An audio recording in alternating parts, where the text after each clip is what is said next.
Welcome, guys, to a very special edition of Spock the Week, where we are joined by my fellow co-host Gregor Cameron.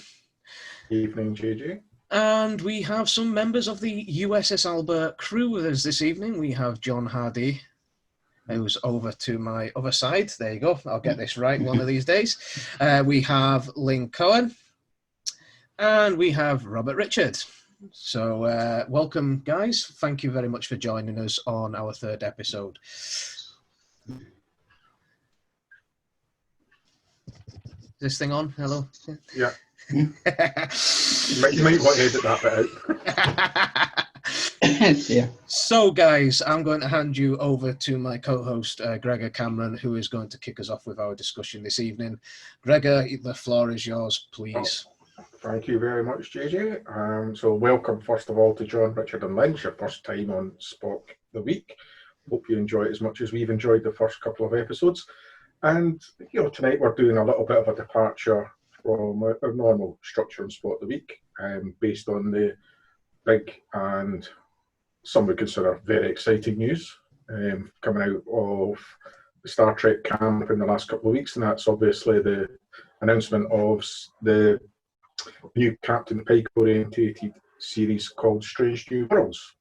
So yeah, I think we'll just have a sort of general chat around what people are looking forward to, what they're not looking forward to, maybe what their concerns are, and where they hope the show is going to go. Myself, if you've seen the first couple of episodes, you'll know I'm not a fan of Discovery. Certainly not a fan of Discovery. Found Picard to be quite underwhelming. So I've got concerns. That being said, my main concern, starting with the negative stuff, is that it's yet another prequel. That does concern me, because since Nemesis, we've had 3 prequel films. 1, 2, this will be the 3rd prequel series as well. The only thing that's moved the timeline on is Picard, which, as I said, was underwhelming. So I'm a bit concerned with that. I'm less concerned with the episodic aspect of the show, doing it more like the traditional TNG and original series.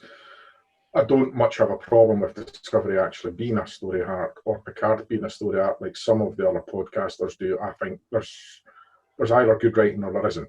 And it doesn't really matter if it's a story arc or if it's episodic.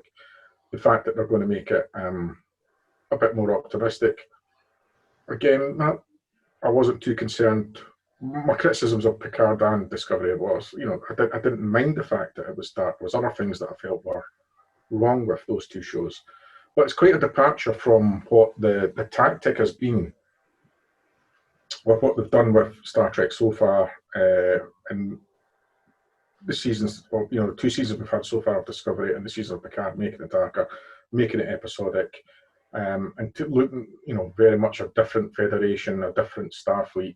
So it looks like it's going to be a much more traditional type Star Trek storytelling that we're going to get. What am I looking forward to? Definitely seeing Anson Mount as Pike. He was by some distance. Pike was by some distance the best character in the second season of Discovery. Anson Mount was by some distance the best performance in season 2 of Discovery. And I think quite rightly they've latched onto that. And for once, I think they're maybe responding to some of the criticism that we've had from an element of the fan base in the last 2 years. So that I'm looking forward to. The other stuff I'm looking forward to is some of the things that I do like from Picard and Discovery, and that's the way the show looks. I love the aesthetics. I don't have a problem with the technology being more advanced than the original series and stuff like that, because the original series was a product of its time, and the way that the shows these days are a product of their time. I actually like the bridge on the Enterprise in the season 2 of Discovery. I thought it looked great. I thought it was a great combined a homage to the bridge, but making it look more modern. I think the special effects are great. As someone who likes photography, I love the lighting in the show. The shows do look like movies. They have the production values of movies. So if they can improve the writing a bit from what we've had recently, keep the aesthetics of the show up, overall, reasonably optimistic, but cautious for the reasons that I said. I don't know if anyone else wants to go first. Lynn, Richard, John? Well, thank you for that, Gregor. That concludes this episode of Spock the Brilliant. Week. There we go. I would make a comment. I do feel quite positive about it. I understand what you're saying about prequels, although I'm interested to see how Discovery is now moving into the future. So that seems to me to be a step in the right direction. However, I really thought that the dynamic between the three characters, between Alison Mount, Rebecca Romaine, and Ethan Peck, was really good. I thought they were great as a team, and that was part of what made it so strong for me. So I'm really looking forward. I've always really liked the number one character, so I was really pleased to see her being recreated in this. So I'm actually really looking forward to it. But I like the idea it's episodic, and they've got this aim for doing maybe a slightly more brighter set of storylines. So yeah, I'm actually looking forward to it. Richard, your thoughts? Yeah, no, good to be here. Good evening from sunny Edinburgh. And what I would say about the character of Pike, first of all, is I really like, from the original series, obviously, the cage and all the repeats of the cage, which of course we get in the menagerie, parts 1 and 2. So, that's of course all we got of Pike at that stage. I agree with you that he was the best actor to me as well, and developed the best character in Discovery in the second season. So, like I'm saying, I feel positive about a spin-off with the character. I do have reservations slightly as well. As I would also agree about another prequel, having had obviously Enterprise and Discovery already as well. So I'll also be interested to see what the plan is as far as how many seasons they're aiming to do of Pike, and is it going to be 2? What sort of length will it be? Obviously, how many episodes? But I'm encouraged by the character, as I say. I quite like the bridge crew of the Enterprise, the way they were shown in Discovery as well, which we didn't get to see a lot of them, of course, but towards the end of Discovery, they started to come into their own. Yeah, no, I agree. The point you made there about seeing a bit more of the bridge crew was relevant, because I actually thought we got to know more of the bridge crew of the Enterprise in Discovery than we did the bridge crew of Discovery. Discovery. Yeah. Because I still struggle with a few of their names in Discovery. So, yeah. John, you looking forward to it? Yes, I'm wondering who's going to be Boyce. Dr. Boyce. Who was linked with that? I seen someone. Well, somebody said Jeffrey Combs. Oh, right. Yes, it was Jeffrey Combs. Yeah. And somebody said Steve Guttenberg. Oh, interesting. Okay. I was thinking about the same age, so Yeah. Well, I'll tell you, that would definitely get my partner interested in that TV series if Steve Guttenberg was involved in it. I mean, she is a huge Academy fan, so she would watch it just to see him in it. To be fair, so yeah. Anything else you would like to say, John? No. All right. Happy days. Yes, my turn. Woohoo! What have I got to say? Well, I genuinely am looking forward to this. My favourite part of Discovery so far, because we are waiting on a third season, so I'm leaving that book well and truly open. But the best part so far was Anson Mount's portrayal of Captain Pike. I just think it was almost as if a role was made for him, or he was made for that role. It just fits in so well. The humour, the southern wit, everything that throws into that character. And I am just so chuffed that we are going to see more of Pike in this capacity and more of the crew of the Enterprise. As for it being a prequel, I'm leaving that one, in my opinion, open as well, because if they do this right, if they do this as what it sounds like it's going to be, a series centered on Pike or the years that Pike was in command of the Enterprise, if they do it right, then they can basically almost put it into a bubble. Now, we all know what happens. We all know he was crew, the captain of the Enterprise, stuff happened, blah, blah, blah. And Apple plate exploded. so I just had a little technical difficulty there. But yeah, if they do it right and do it like I've been hearing they are going to do, episodic, Alien of the Week, very sort of individual stories, then I think it's going to be brilliant. I think as long as they obviously don't run roughshod over canon, if that's your sort of thing, if you want it to be perfect, then like I say, hopefully it is. But like I say, there is a little bit of sort of fancy-free canon writing with Discovery and a little bit with Picard. But then again, Picard is breaking new ground. But like I say, it's mere speculation at this point as to what exactly is going to happen. But when it comes from Anson's mouth that it's going to be a return to classic Star Trek, then one can only assume that that means episodic, original series style episodes. So I'm really looking forward to it in that respect. So yeah, more Anson Mount, more maybe we'll get a bit more of the backstory as well, I hope, because again, like I say, we've seen it in the pilot episodes and Menagerie and stuff like that, and then after that, we went on to and I think that gap, that's what's missing from Star Trek, is we're so the prequels, the only one that came close to filling the gaps, filling in the blanks, was Enterprise, because that's basically told us how they got into, exploring the deep space, how Starfleet basically, a little bit sort of rough around the edges, but that's basically what it did. And then we had, like I say, we have Discovery, which is just somebody decided to plonk it somewhere between Enterprise and between Pike and Kirk. So is this going to be the same thing? Is it just going to be something that's going to be plonked in, or are they actually going to really think about it? That's the anticipation. That's what I think.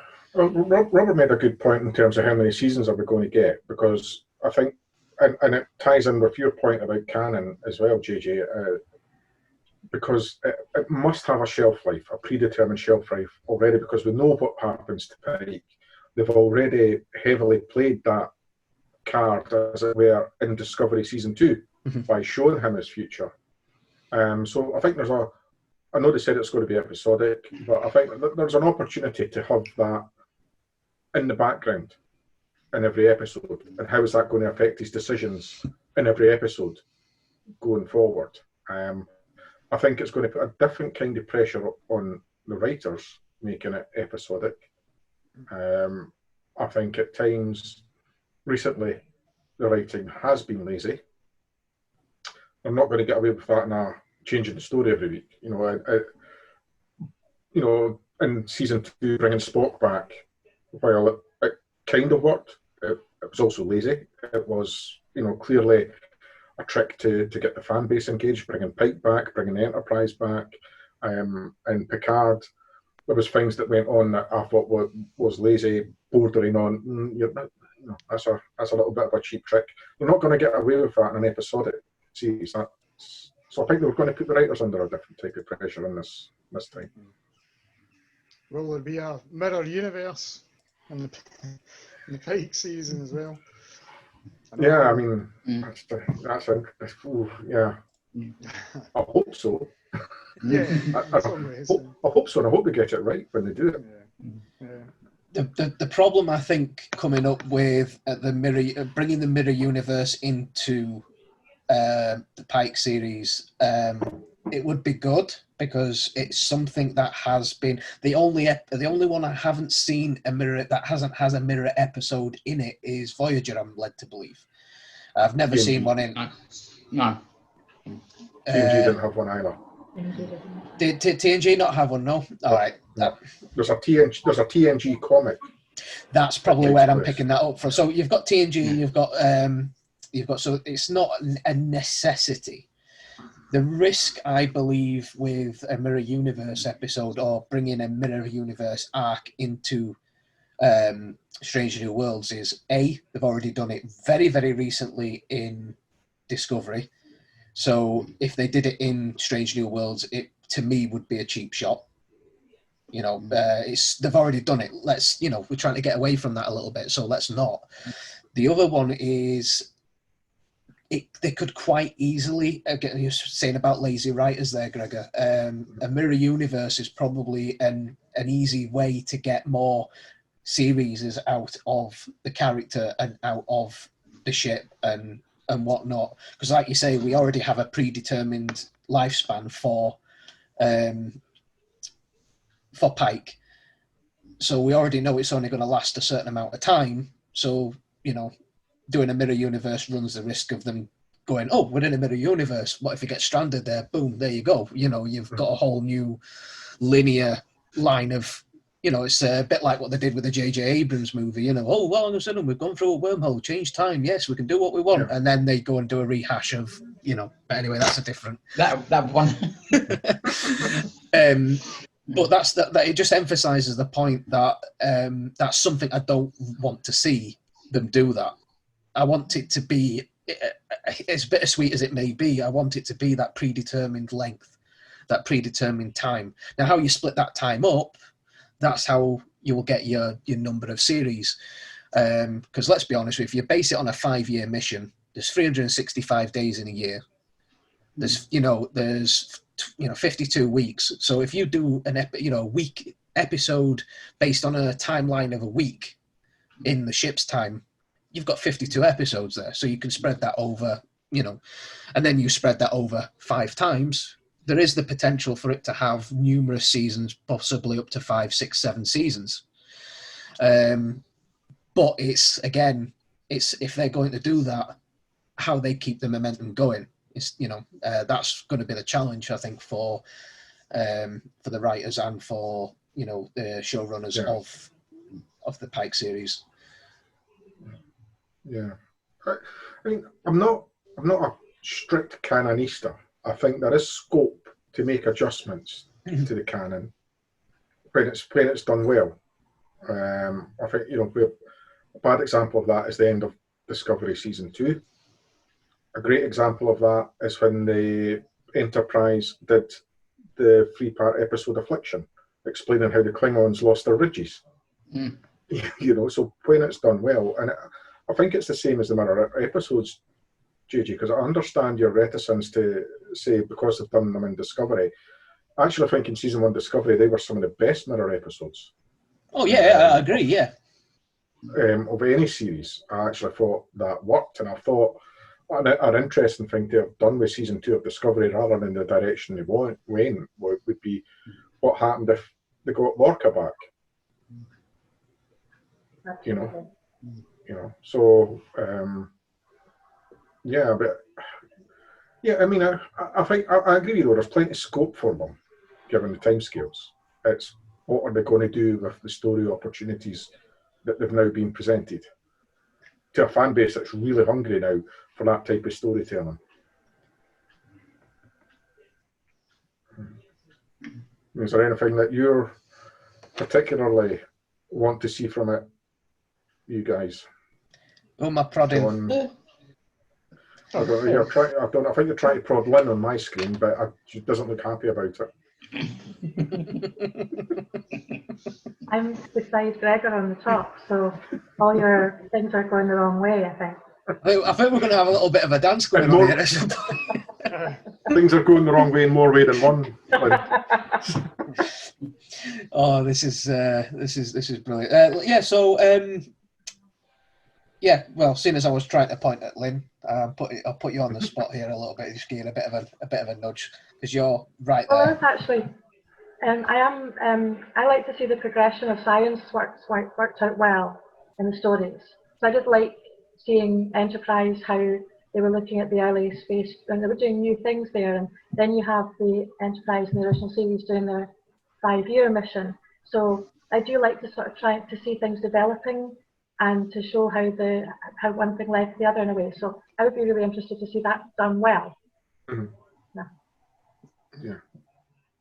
Yeah, I mean, I think that's one of the things that Discovery and Picard failed on, was the science aspect. There was a lot of fiction, but not much science. I don't know, what's your thoughts on that, Robert? Yeah, I think coming back to the bridge crew again, as I said, we felt quite positively about them towards the end of Discovery. So fleshing out these characters a bit more in the Pike series, it gives us space to develop them, to get to know them, hopefully. I agree about the scientific element as well.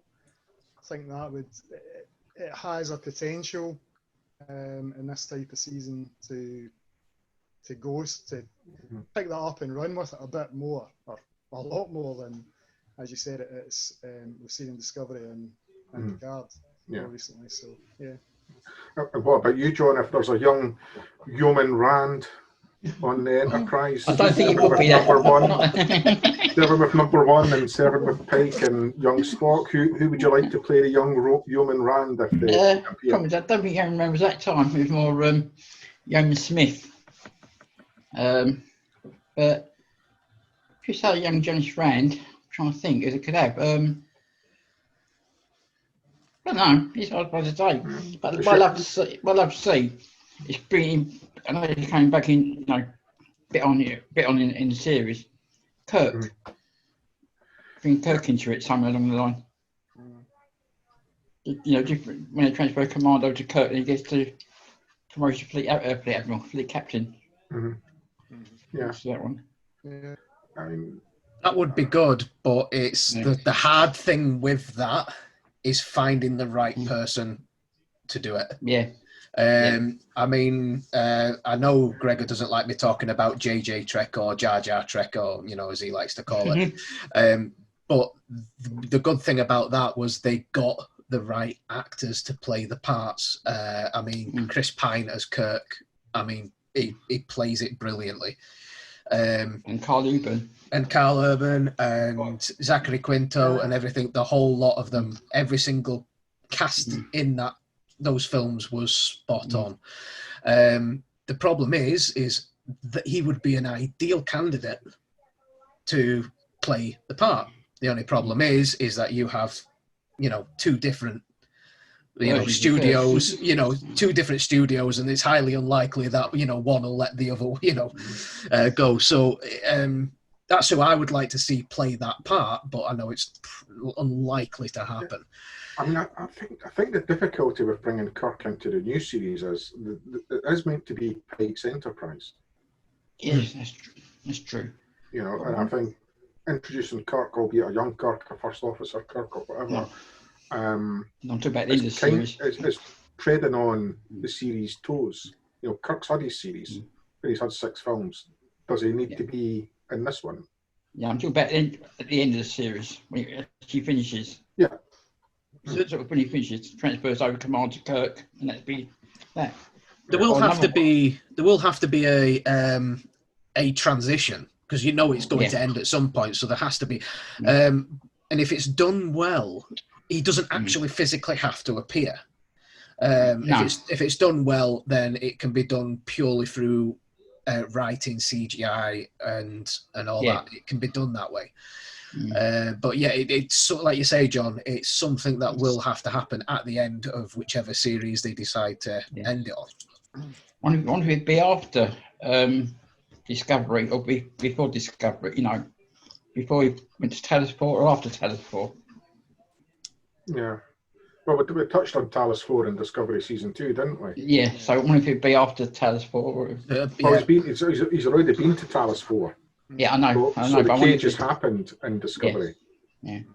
So I wonder if they do a new series of starts from the beginning of his tenure. I see where you're going with this. Yeah, All yeah. right, Yeah. I don't think so, because Yeah. Ethan Peck has lost the boy band haircut and the beard Yeah. that he had for Spock, so they're making him look like original series Spock now. So I think it's going to be, from where Discovery left off. Yeah. That's would seem to be the logical place to continue it. You think there's a danger of oversaturation for the general public with Discovery season 3 possibly coming out around the same time, and also the Lower Decks? I know that's obviously an animation, but is it a bit too much in a short space of time? Yeah, there is an element of they have the intellectual property to this franchise. It has been seen as a bit of a cash cow, if maybe not quite the commercial success that they thought Discovery and Picard was going to be. And there is an element of, are they just throwing mud at a wall, hoping that some sticks, rather than concentrating on quality rather than quantity at this stage. I mean, what I found interesting was that ever since Discovery Season 1, at every single press conference opportunity he had, Kurtzman was talking about Section 31. We're doing Section 31. We're doing Section 31. Look at sleep. We're doing Section 31, and we're still waiting on Section 31. And then he never once mentioned a Pike series, and then he comes out with a Pike series. There may be political moving shenanigans going on in the background where they're thinking he didn't want to do Pike and he's been told, look, you're doing Pike. Because he seemed to be determined to get Section 31, but he's got much more intellectual property wrapped up in a Section 31 series than he has in a Pike series, because presumably the Roddenberry estate will have much more intellectual property on the character names Pike, Spock, and Number One. Because I do know there is actually a copyright on SETI Alpha 5 on the on that. I've read that somewhere. So an intellectual copyright, I believe. Yeah, it's Section 31. That's another one. I think a few people. I don't know. Me personally, I would love to see Michelle Yeoh. Basically. Because she was brilliant, and she did mention somewhere on the internet, she has been quoted that she was approached about a Section 31 show, and that she would like to do it, but nothing ever, like you say, Gregor, nothing ever came of it. I think, as regards to saturation, there is the risk of that. However, it's if it's done right, you've got Discovery, you're going to have Strange New Worlds, you've got Picard, and they're all in different time lengths and stuff like that. If it is done correctly, then they can link in. Like I say again, this goes back to canon, but they can link into certain events, certain points in time that link each one of these in. So if that's done right, then you can throw TV shows out left, right, and centre, films out left, right, and centre. As long as everything ties in and works, then it's going to work. The problem is when you have so many different shows all coming out within, in television terms, a very short period of time, and they don't mix in, they're all over the place. That's when it becomes dangerous. That's when it can destroy a franchise. That can ruin. You'll always have your diehard fans. Look at DC Comics, for example. If you've seen their films, they're all over the place. They tried to do what Marvel did, and it didn't work. They were well behind the cosh on that one. But as far as Star Trek's concerned, they are the original universe style TV/film, because all the TV shows were linked into each other. Maybe not directly, but they all either guested or transitioned or cameoed on each other's TV shows. Picard in DS9.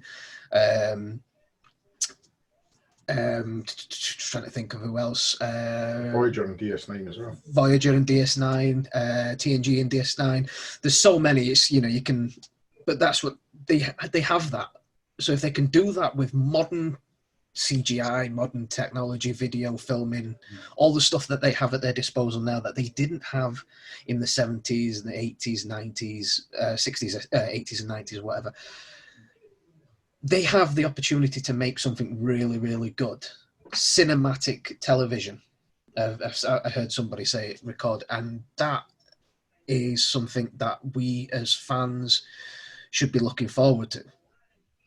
But as Gregor, if you watch previous episodes and future episodes of Spot the Week, you will find that Gregor likes to talk about the writing, and he's right, because you can have all the fancy technology in the show, but if the writing's poor, if the development is poor, that's what can ruin. So I don't think it's the number of shows that's the problem. It's how good the quality of the shows.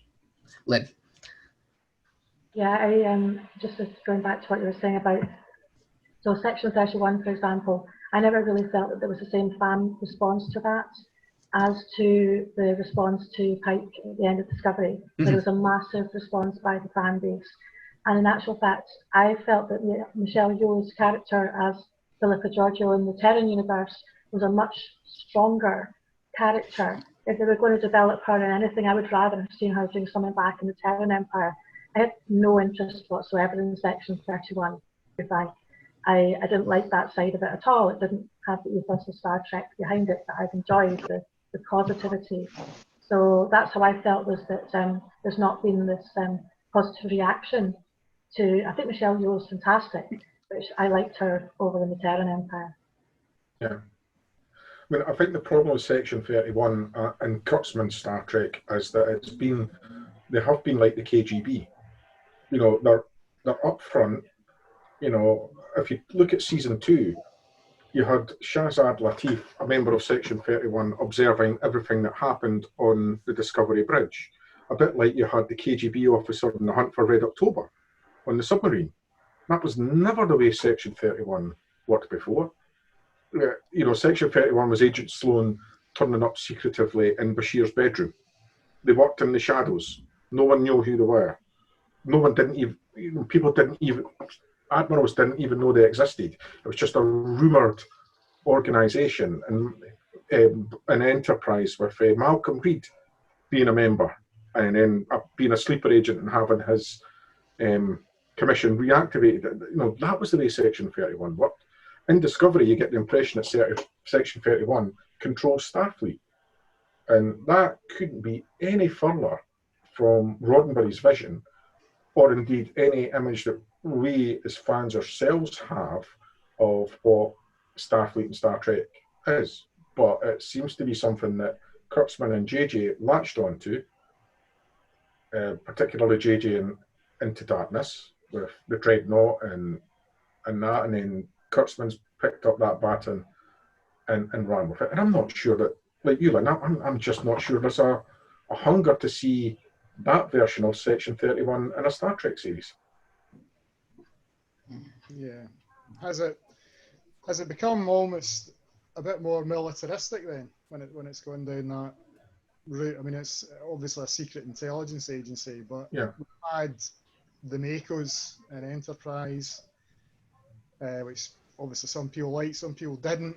Yeah. That side of it with the US Marine team, and there was something very, as you say, secret police, KGB, militaristic style, the uniforms of Section 31, the whole ethos.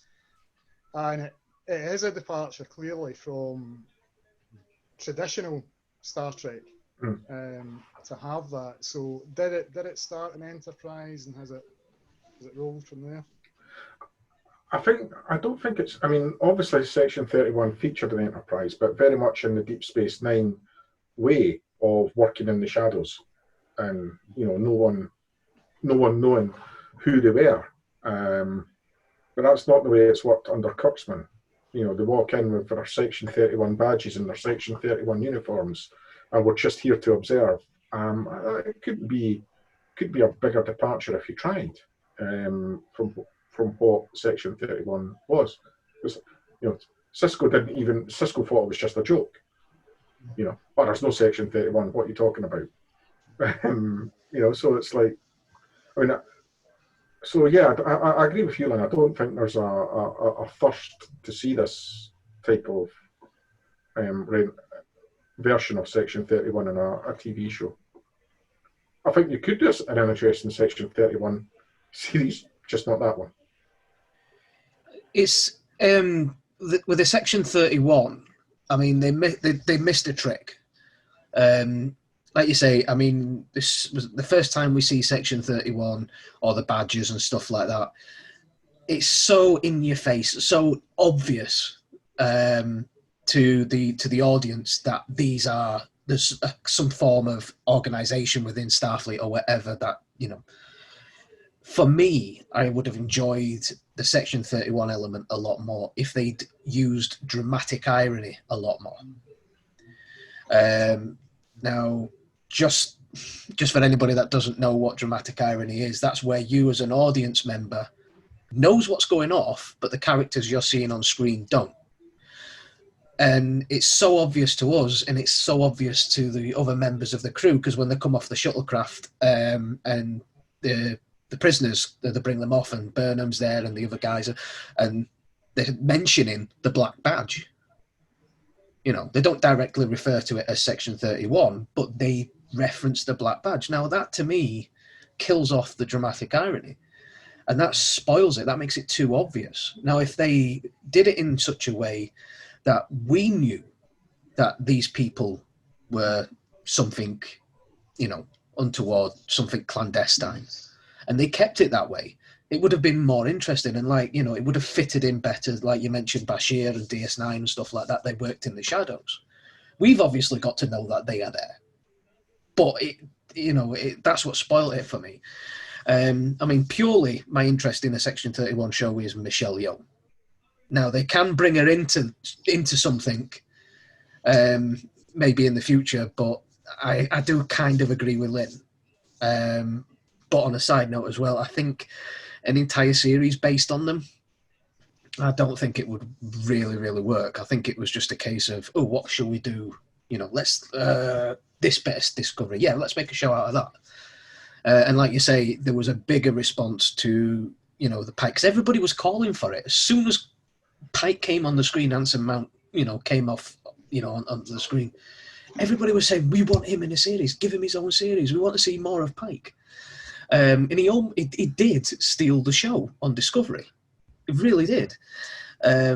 But yeah, I agree with Lynn. You any thoughts on Section 31 there, Mr. Hardy? Just one point, though, I will say, Mr. Hardy, I think you do need to get some Velcro for that couch of yours, because I've seen you disappear at least twice during this conversation. I know, it's me virtual background does it. So yeah, your thoughts on Section 31? Is it a show, or is it No, just say no, not for me. Yeah. I don't like it. I mean, how do you feel about Section 31 and Enterprise and Deep Space Nine then, John? No. No. No. It's quite emphatic. I think ironically, the best new reference, I'll use the term new reference, of Section 31 was in the J.J. Abrams film, because it wasn't necessarily in your face, but when the archives blew up, it was that point that it was revealed, okay, that there was a Section 31, but up until that point you didn't know that. And then that was it. It was left alone after that. But yeah, I think, would I like to see it? Yes. Am I disappointed that it's probably not going to happen? No, not really.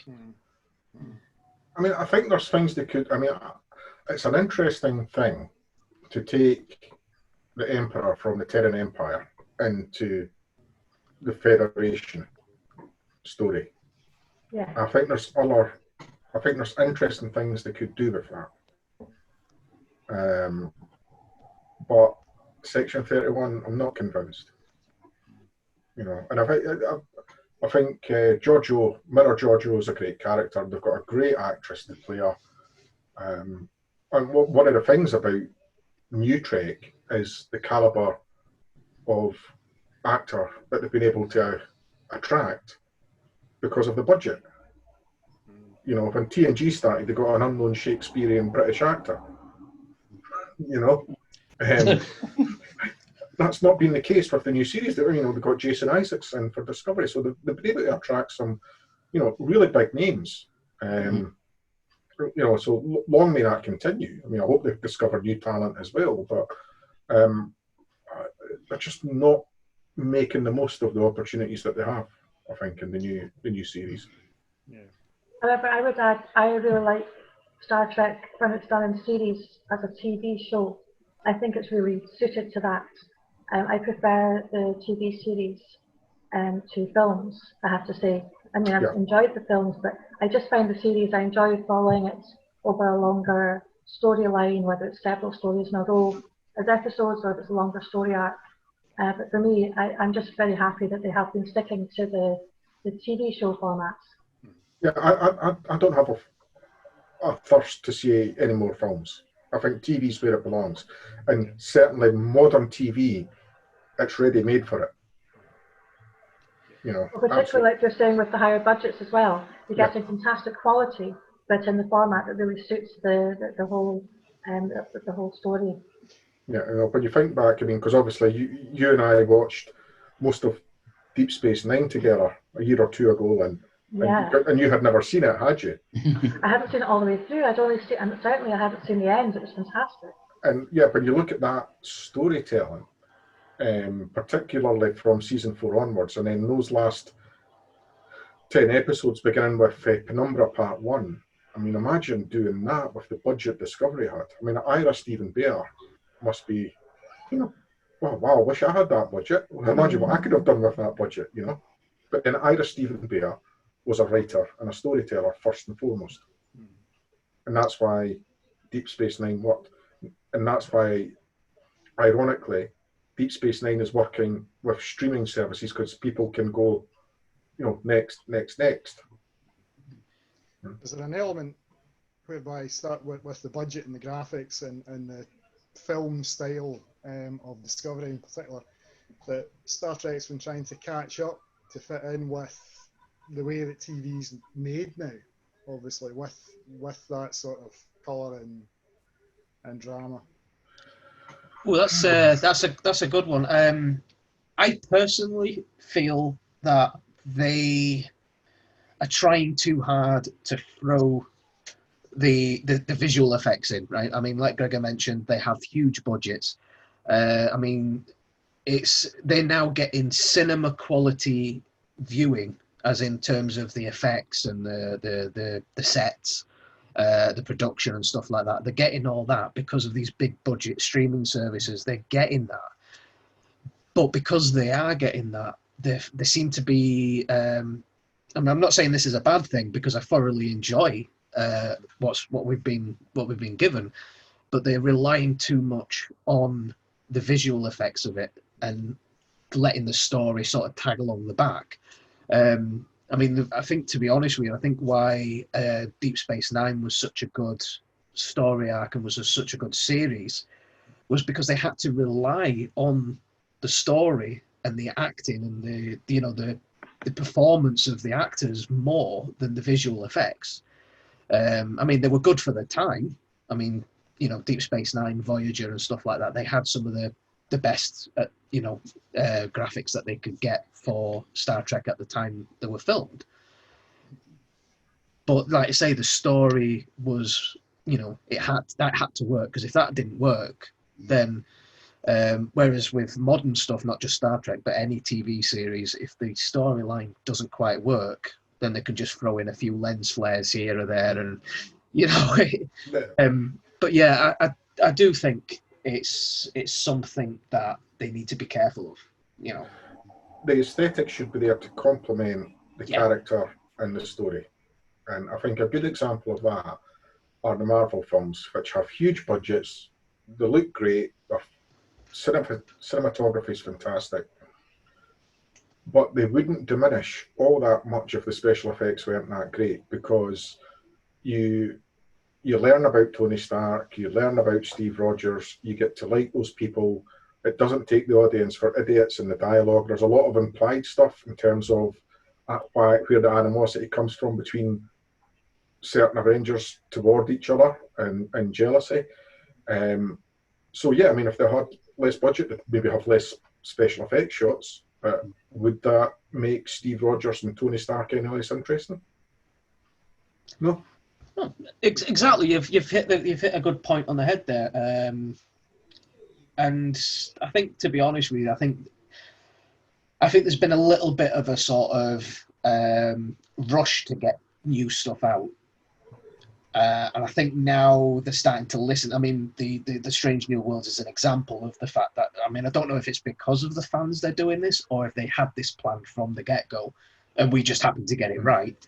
But if they're starting to listen to the fans, if they're starting to see and gain a reaction, one of the advantages they do have with the way that TV is presented these days is they have a more accurate representation of who's watching it, the demographic, the times, how many times it gets downloaded, how many times it gets watched, Facebook, Twitter, all these places, they've got all access to all this feedback, immediate feedback that they never had previously. And it seems like they are starting to listen and to observe this. Yeah, but whether they get it right or not, we don't know. This time is still pretty young, but whether they get it right or not is. I mean, I think this. I mean, this creating a TV show by demograph. I think when you're trying to do anything artistically with an intention of appealing to a particular demographic, you're getting into very dangerous territory. And I know it's worked in the past with certain TV shows that might be aimed at young people or teens and stuff like that. But if you think about the biggest TV shows over the last 10 years, who were they created for? Who the hell was Breaking Bad created for? Who is going to relate to a chemistry teacher that's got terminal lung cancer that has to turn to producing meth to financially support his family after his death? Who's going to walk in and say to the TV exec, "I've got this idea and it will appeal to this demographic"? What are you talking about? What demographic is this going to appeal to? But it was just oh God, who's the guy that created that? Again, can't remember. Just real quality television. Who was Mad Men created for? What demographic was Mad Men going to appeal to? God, Dexter. Dexter. Listen, he's a serial killer. Who's that meant to? Yeah, I mean, who is that going to appeal to? And is Dexter a hero or an anti-hero? Yes, he kills murderers, but he's still killing people, and he gets it wrong on a couple of occasions. How do you as the audience reconcile who's meant to be your hero, or is he your hero? Do you want LaGuardia to catch on to him? Do you want his sister to find out what he's up to? Really complex. Not taking the audience for idiots. Not saying he's a good guy, he's a bad guy. This is what happens. Game of Thrones, Stranger Things, The Umbrella Academy. Who are what the audience that is watching these shows should be the audience that's watching new Star Trek.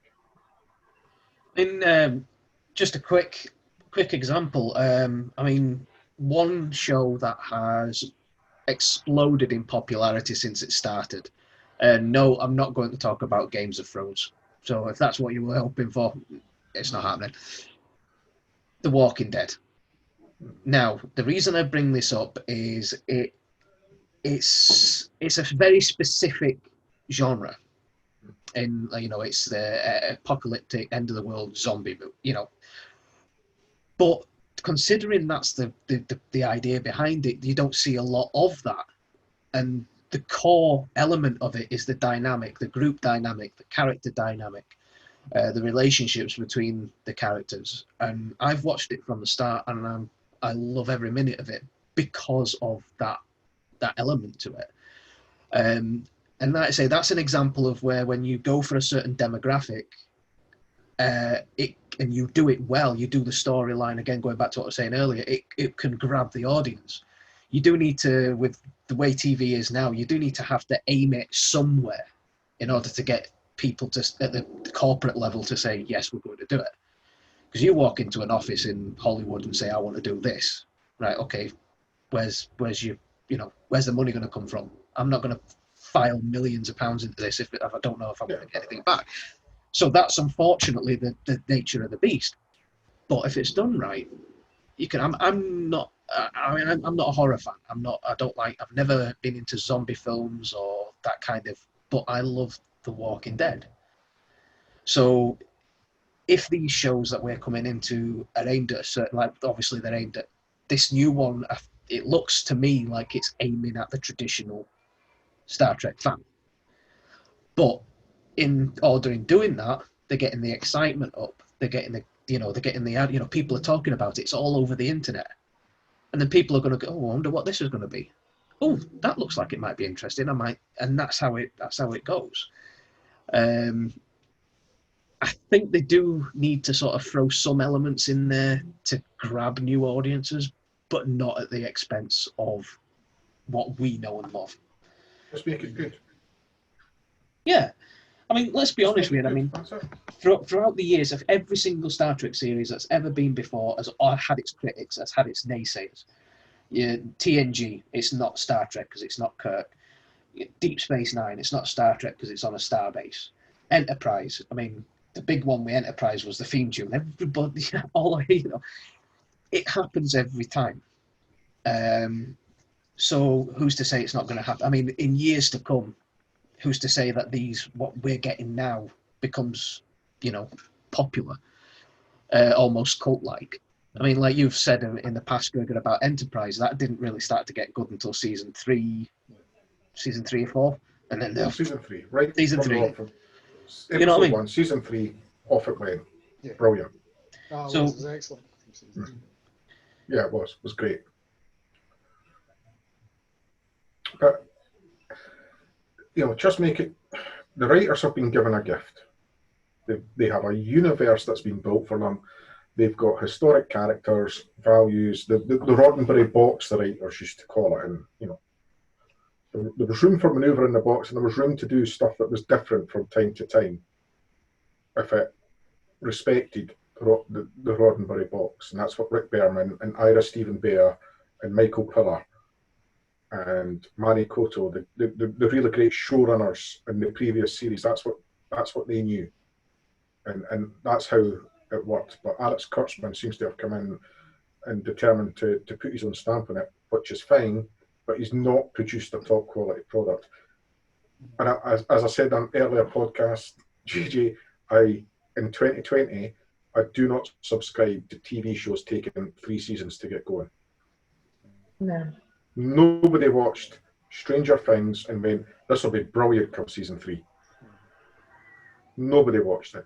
You've got to come out the blocks running these days, even more so than when Star Trek was out 20 years ago. Mm-hmm. Picard taking 3 seasons to get running. What a joke. Patrick Stewart has played Jean-Luc Picard in 179 episodes and 4 films. And people are saying, give it a couple of seasons. Really? Are you having a laugh? The writers can't come up with really great stuff with one of the world's greatest actors and one of the greatest science fiction characters and one of the greatest science fiction universes ever. That's what they came up with. Not good enough. What saddens me, it's the mediocrity of it that saddens me. What picks you up about it though? Let's flip this around a little bit. What picks you up about it? There's got to be something. About Picard. Discovery as well, if you will. Do you know on reflection, do you know what the best thing about Picard was? Don't say the end credits. The end credits. And they dumped it after the 3rd episode, was the relationship that was beginning to develop, and you, the viewer, were watching this relationship between the aging Picard in his vineyard, the frustrated, forced to retire Picard in his vineyard, and his 2 Romulan home whole Yeah, box. I did enjoy that. I thought that was particularly. That's a series I want to see. I think there's definitely a backstory hidden in there that we hopefully are going to see further down the line. Or at least I'm hoping that's what they are intending. Drop a little nugget at the start, let it fester, let it sit there and simmer and boil, and then bring it out later on once people have got like, oh, come on, what's going on with this? Because that was a good bit of writing in that, I think. Was that sort of, who are they? What's the story here? What's the relationship? I mean, obviously we know that Picard had the evacuation of Romulus and stuff like that, so we know that. But its specifics, its details, I was intrigued. I was like, are we going to see something? And it kept me coming back. Well, that's a story that was, we can talk about whether that's a great story about the supernova and stuff like that and the destruction of Romulus, right? But the interesting thing was, Picard didn't hate Romulans, but he never trusted them. Episodes like Unification has conflict with Sela. The episode The Defector, he never disliked Romulans, but he never trusted them. And then he invites two of them into his house. And the writers don't think that's interesting enough to keep them in the series for the other 7 episodes. Wow, I mean, Jean-Luc Picard living with 2 Romulans? Did they not see an episode of TNG? Did they not see any of the Romulan episodes of TNG? Really? Incredible. See, one of the things it just popped into my head when you're talking about that. One of the things my partner Ruth mentioned, because she watched it with me. Now, she's not a Star Trek fan in any way, shape, or form, but she watched Picard and she enjoyed watching it. But one of the things she said about the I can't remember the names, useless with names, but the female Romulan, she was like, how did the Romulan get an Irish accent? Yeah. It's like, what's with the accents?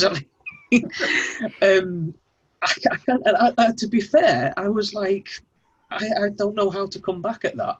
Maybe they've been on Earth long enough and they've picked up the accent from somewhere. I don't know. Maybe they've learnt it when they, because we know that they were former Tal Shiar agents. So maybe they learnt it through that. I don't know. But it was an interesting point to bring up. And that's from somebody that doesn't watch Star Trek. So we know that people know about Star Trek. They know roughly Alien. I mean, I've worn this thing at conventions and on my way to conventions, and I've had, beam me up, Scotty. You go, well done, yeah. Wrong series, but at least you got the genre right, He never said that. But yeah, I mean, that was an interesting point. So even people that aren't Star Trek fans are picking up on little things, but the fact is they're picking up on it. So I think to be honest with you, that's at least one person I know that's watched it, and I would probably guarantee that they will probably watch the second season when it eventually comes to air. So, and another thing I've seen on Twitter as well with new shows is these new shows have inspired a lot of people to watch Star Trek. I mean, I've seen a couple of posts recently where people have gone watching DS9 for the first time or watching Star Trek for the first time, and stuff like that. And it's happening. So at what scale, I don't know, but are these shows doing some good for the franchise? Are they bringing new fans in? Yeah. Is it happening? What do you reckon? No, I think that's a good point where it's all now been put onto Netflix, obviously. So, as you say, there will be people interested enough to go back and have a look through some of the shows they haven't seen before. So, from that perspective, there will be certainly new fans. You will have, as you're saying, people who sat and watched Picard but hadn't watched TNG or much of it. And are going back picking up on some of that now as well to see how the character developed. On the kind of upbeat though of the recent 2 seasons, I did like Discovery season 1, but I think that was because of Jason Isaacs and Lorca. I really enjoyed the Lorca character. I did also like Georgiou and as a Terran Emperor we've discussed already. So I thought there were strengths. I thought it improved as time went on. Wasn't as keen, certainly no on season 2, but I thought there were bits to like, certainly in season 1 of Discovery. Yeah, I mean, it wasn't perfect season 1, and I commend the writers for trying to do something different with Discovery in season 1, but there was room for improvement. I do feel season 2 was a backward step. See, one question I'd like to ask everybody on the panel tonight is, we're seeing a lot of the Trek that's coming out, the new Trek. It's either a prequel. I mean, we have got a new ship with Discovery. I mean, we could talk about the details and whether that's a good or bad thing till the cows come home, but that's for a different argument, a different conversation. But do you feel that if they're going to put out new stuff and they're going to roll it out like a conveyor belt, if you will, do you think that they should go to, I mean, we've got an entire universe to play with, a star fleet, you know, and we've only really seen in previous incarnations 3 different ships, 4 if you count Defiant, you know, in mainstream. I mean, they do cameo other ships, but in relative, you know, as in like included in the series. So do you think that they should go and create new characters, create new series as, you know, in the sort of TNG era, original series era? I mean, they're doing that with Pike, but it's not really a new ship. It's not really a new character. Do you think they should do that? Go, you know, just branch out and be brave and start something new? Well, that was actually one of the things I thought was very strong about Voyager, because they launched them so far, was it 75 million light years or something like that. It was so far away that they were able to bring in a whole series of new races, aliens, characters, and really do something quite different with it. And I thought that was quite a strong thing. And one of the other things I did like about Voyager, and it's this idea of just moving with time. So, you know, Next Generation led to Deep Space Nine, they had a bit of an overlap. Then you had Voyager. So I'd like to see what would happen after Voyager. And just kind of carry on the progression from one series to the next. Yeah. John, oh, sorry, go on, Gregor. No, sorry, John, you? Yeah, I thought an idea, but Enterprise should change the subject. Enterprise should have done the Romulan War. Oh, yeah.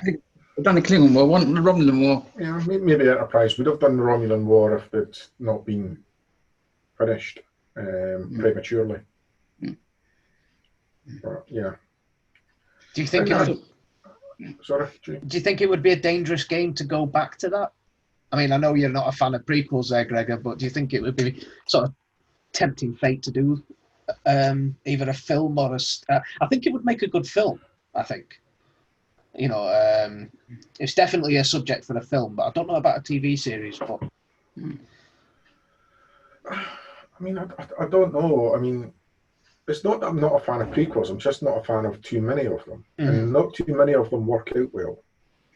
I don't know anyone who thinks The Phantom Menace is the best Star Wars film. You know? Certainly I think the Jar Jar Trek films are, on reflection, you know, 10 years after the first one, I think they're pretty poor on a second view. You know, they're all style with no substance, and they don't. I mean, I could watch The Wrath of Khan or The Undiscovered Country tonight. I just could not stick a Jar Jar Trek film in and watch it all the way through. I'd get bored. It's just not got any substance to it. And when prequels are done right, as in particularly 3 and 4 of Enterprise, seasons 3 and 4, they absolutely work.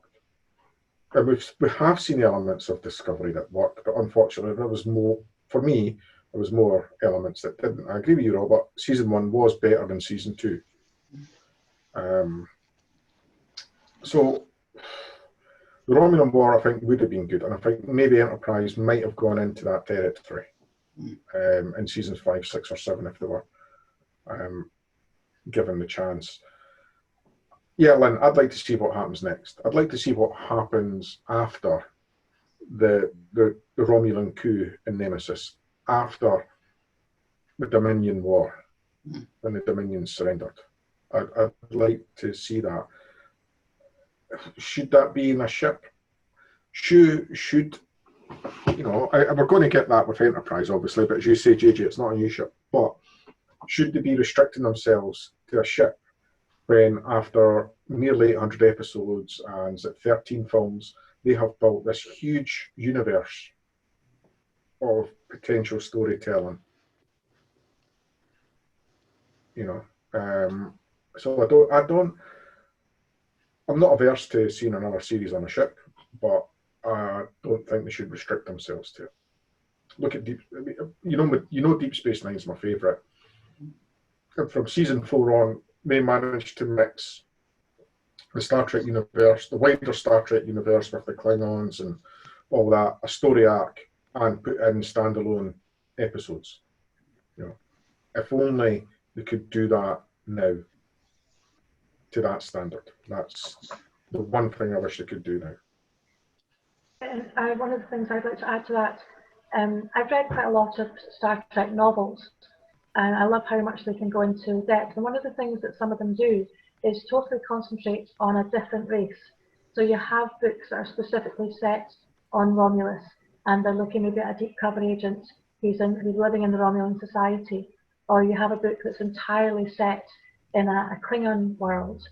And I do sometimes feel it would be really nice to see a bit more about the other aliens, not just as how they interact with Starfleet, but in their own worlds. And I've learned an awful lot more from the novels than I've ever sort of really seen going on in depth in the series. Yeah. I've got the book, but I've not read it as A Stitch in Time, the one about Garak. I need to just sit down and read it sometime. You know, but yeah, I think there's a huge storytelling potential, and that's what sort of frustrates me about the missed opportunities that we're seeing at the moment. So yeah. I have had an absolute ball with this. I mean, the brilliant comments and discussions, you know, but unfortunately, like all good things, we do have to wrap it up at some point. Because we have been at this for nearly an hour, maybe even more. I don't know. Time has no meaning. And I would like to personally congratulate Mr. Cameron for going an entire hour without mentioning Threshold. So give him a round of applause. Well That's done, my Gregor. favourite episode.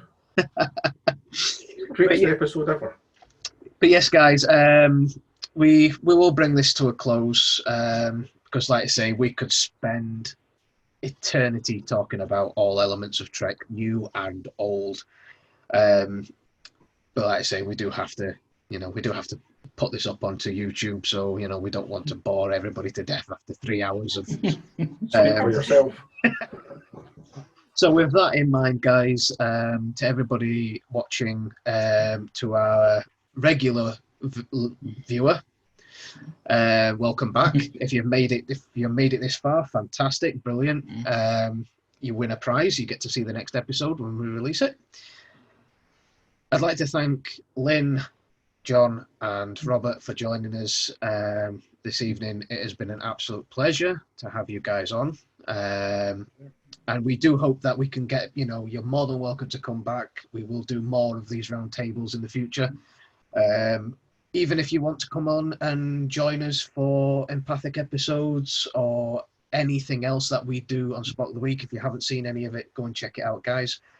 If you are new to Spock the Week and you haven't seen this at home, guys, go back. All the episodes are on the YouTube channel, USS Alba Recreation Department. You can catch it all there.